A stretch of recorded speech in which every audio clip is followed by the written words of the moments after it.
And there goes the Vel Satis. And now I'll tell you what's happened to it. Shocking news, isn't it, Betty?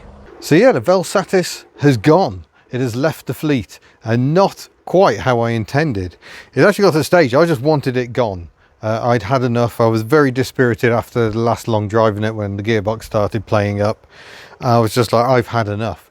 So I actually rang around various scrapyards and had actually booked it in to go, not to our local place, but a different company had offered a bit more and we're going to collect it. And at the last minute, the day before, I actually cancelled that because I was just like, I can't do it. I'm not very good at scrapping cars. So I didn't. Instead, I offered it free of charge to any channel member or patron. So I put posts on not on Facebook, on YouTube and on Patreon, and said to the members there who've supported this channel for many years, if you want it, come and get it. And someone called John rather, from Northampton actually did. And he came down yesterday, took it back. He has safely made it home. He's got it booked in for an MOT. My fingers are crossed, as I'm sure his are as well. We'll find out. That test will dictate what happens to it, I guess. But I still felt it stood more chance of surviving if it went to someone else than if it went to a scrapyard. Scrapyard was only ever going to do one thing with it, and that would have been to break it. By the way, if you want a useful tool for the workshop, an infrared camera with display certainly is the way to go. So what this little display tells you is how hot your brakes are. You can see I can point it here. It's picking up the hottest spots. So it reckons that spot down there is particularly hot. That's about 85, 87 degrees. And the red dot is showing me where the biggest heat source is. So that's about 90 degrees. Interesting. I wonder if this brake's sticking a bit. Let's compare with the other side. No, it's about the same. The hot point shown by the flashing red icon, which is just temporary. Oh, it's gone right down to the bottom of the picture. If I scroll up, there we go. That is showing you the hot point. So it's about 80 degrees, cooling slightly.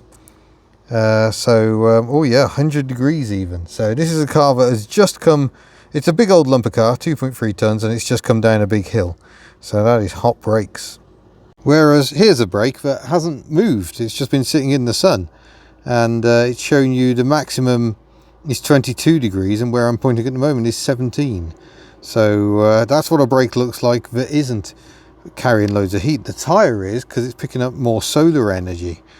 But so the tyre is more like 23 degrees. But you can also use it to go around your engine bay. So that's a good uniform colour right along the engine there. If you've got any cool spots, and certainly if you point it at the exhaust manifold and one cylinder is colder than the others, it might help you chase down a misfire. The sensor may only be 96 by 96 pixels, but it's automatically scaled up to 240 by 240. And I was astonished by the resolution you actually see on the screen. It's really, really clear and detailed. The HIKMICRO E01 comes in this box, and you get a little quick start guide and a calibration certificate. And in that box is a USB cable, because you can just charge it simply in this port up at the top. So that's all very, very good. No need to muck about with traditional batteries. There are different colour ranges as well. You can have the rainbow colour scheme if you prefer.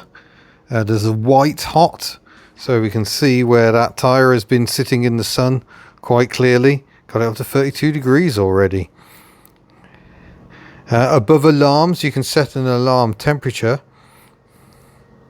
Black hot. So black is now the hottest part. And we're back to the iron bow. Oh, here's a bit of fun. There's my hand. Bright, bright colours. If I just rest on the back of my car for a bit, I can leave a handprint. How cool is that? The E01 is currently available on Amazon for £132.99, down from £179. Quite the saving. So a useful bit of kit, now cheaper than ever. Huge thanks to HIKMICRO for sponsoring this video. Let's get back to the action. So we'll jump into the rest of the fleet news now. Betty, the Australian Ford, not doing many miles at the moment, but with the new Atoto head unit that we've pinched from Desmond sitting behind me, utterly transformed, because I can use it with the steering wheel buttons. The voice control on it works really well. I am so happy. The only slight grumble I have with that Atoto unit is where it is in the car. It's quite low down, and when I drive under trees, the light detector gets carried away and keeps darkening the screen and then brightening, and it can get a bit flickery at times. That genuinely is the only problem I've had with that. The sound quality is awesome using the stock Ford speakers. I haven't got the subwoofer. I now want the subwoofer just for even more bass. But yeah, utterly transformed. Absolutely love it. And the WhatsApp messages ping up and can be sort of read by passengers or whatever. It's all good. And you can kind of reply to WhatsApp messages with voice text. So I say what I want to say and it'll reply, and I can keep my focus on the road. It's great, love it. So very transformed, but I'm not driving this car very much at the moment. I was toying with taking it to the Haynes Motor Museum this weekend, where I'm going to be on stage with the likes of Ed China, Danny Hopkins, our MC from Rustival, my friend Ralph Hosier, who I used to work with at Classic Car Weekly. Really looking forward to it. It's going to be a very interesting day. So if you're about on Sunday the 7th of September at Haynes Motor Museum, it's a John Haynes Classic. It's going to be a good event. Going to be lots of classic car displays, trade displays. It's £20 to get into the event and an extra £5 if you want to go around the museum. Frankly, I think most people probably won't have time to go around the museum. So that is Sunday. Going to be a lot of fun. But I'm going to take the Ssangyong, which we will get to a bit later on. Don't forget, we are doing a £1 prize draw on the Ssangyong. All the details of that later in this video. But yeah, Betty the Australian Ford, let's have a quick think about what she actually needs. I've still got a leak from the chain tensioner on the engine, which is gently dribbling oil into the alternator, which remarkably is still working. It's been doing that for about 2 years. Keep meaning to fix it, haven't done that yet. Probably getting on for needing a service, but otherwise, yeah, she's driving really, really nicely. Next is this little hero. It's just been doing so much duty. We've got little Miss HubNut back just before she goes to university, so we've been doing more driving lessons, and generally this is the default car for me and Miss HubNut. Not that she has to do much driving, but yeah, we use this for just bombing around locally. It's absolutely superb for that.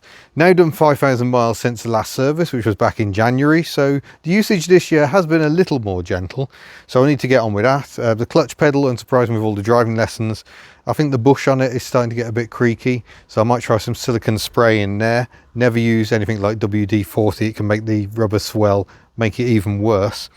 And I think we've got a slight leak from the exhaust again. I don't think I've got the right crushable flexi disc thing in there, so I think it's leaking slightly, so I think I need to address that. And rear brakes on the MOT, there was a slight imbalance on the back, nothing too alarming, but my MOT man was like, you may want to look into that, so I need to do that. So that's going to happen, but we've got a few more days of little Miss HubNut being assured on it, so we're going to do that. We're going to do more driving lessons first, basically, and then I suspect Desmond will come off the road for a bit and will be replaced by the Fiat Panda. Ironically, given this is little Miss HubNut's car, but she hasn't passed her test yet, so she can't actually drive this car yet.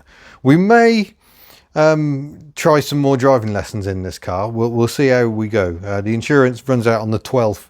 I've got a policy with Collingwood. Would recommend Collingwood if you're teaching someone to drive. You need learner cover. Collingwood have been very good, much better than some. There's a lot of big brand flashy websites will charge you an awful lot more for learner driver cover. Collingwood, not paid promotion, genuine, very happy with them, very good customer service, the dealings we've had so far. So yeah, I might put a policy on this. Little Miss HubNut has only driven this car once, when she first got the car back in March, I think it was. And the only slight things counting against this from a driving point of view, no rev counter, and the engine is so quiet that you can barely hear it, but she seemed to cope pretty well in that lesson. Her clutch controllers come on so much, but it might be worth a go, so we might do that. But I don't like the car just sat here. It's on fairly low miles, it's still below 50,000 miles, but it does need some use. So I think Desmond will come in for a bit of fettling, and the Panda can come out and cover that off. Miss HubNut is insured to drive this car as well. So 3 of us potentially going to be driving this one.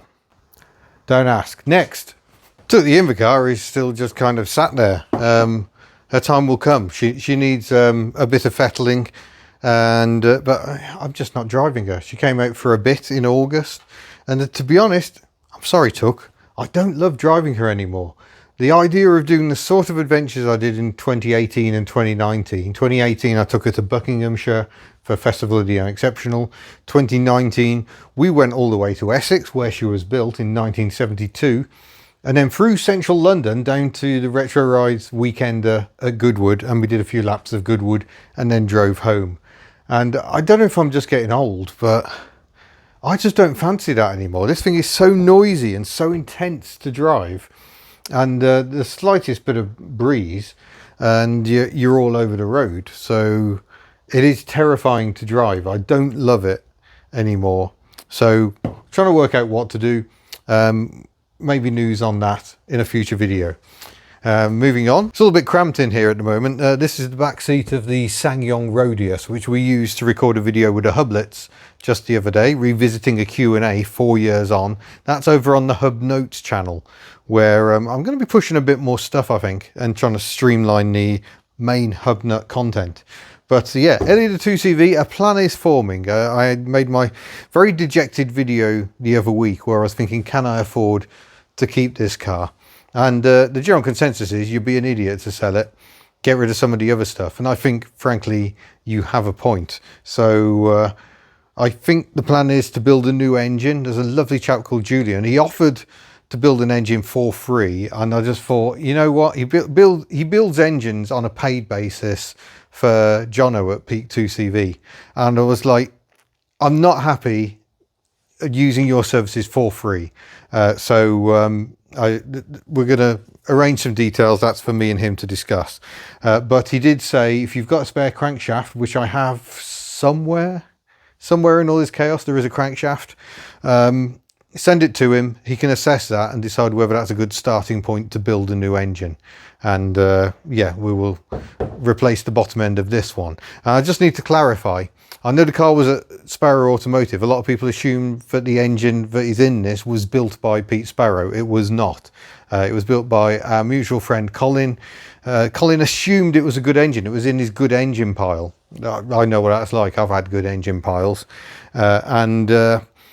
He built the engine on that basis, that he thought that was a good bottom end. But unfortunately, when the car was at Sparrow to have the rear arms replaced, because they were looking quite crispy, failing rear arms are now a thing on 2CVs. Not much fun when it happens, because the wheel will literally just fall off.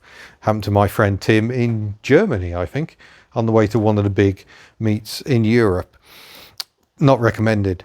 So it was at Sparrows for that, and I say, can you assess this engine? I've got the oil light flicking sometimes when the oil's really hot, and it just sounds awful. And Pete's conclusion is that the bottom end is not great. So I'm not driving Ellie very much at the moment. And yeah, plans are forming for that. As for the body, she's not at the stage yet where she needs the full everything rebuild. So I think I'm just going to try and keep on top of it as best I can. And the reason we do things like the prize draws and things like the road tests, even of EVs that some people really don't like, it's because that sort of stuff funds fixing the cars. Ultimately, the tinkering videos themselves bring in very little income by comparison. And it's hard to cover expenditure of thousands of pounds when your video is making a couple of hundred at best.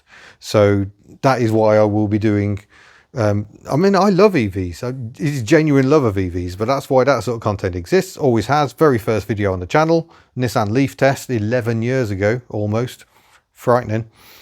So yeah, that's why I keep the road tests so varied, is just because A, I like pretty much anything with wheels, and B, those sort of things help fund the stuff like this. So a bit more focus. Hopefully we can get some funds to sort Ellie out. You know, I've had this car 1/4 of a century. I'm not ready to say goodbye yet. Talking of not saying goodbye, yeah, show me the charade. I've actually ordered today new dampers because these are crusty and mismatched.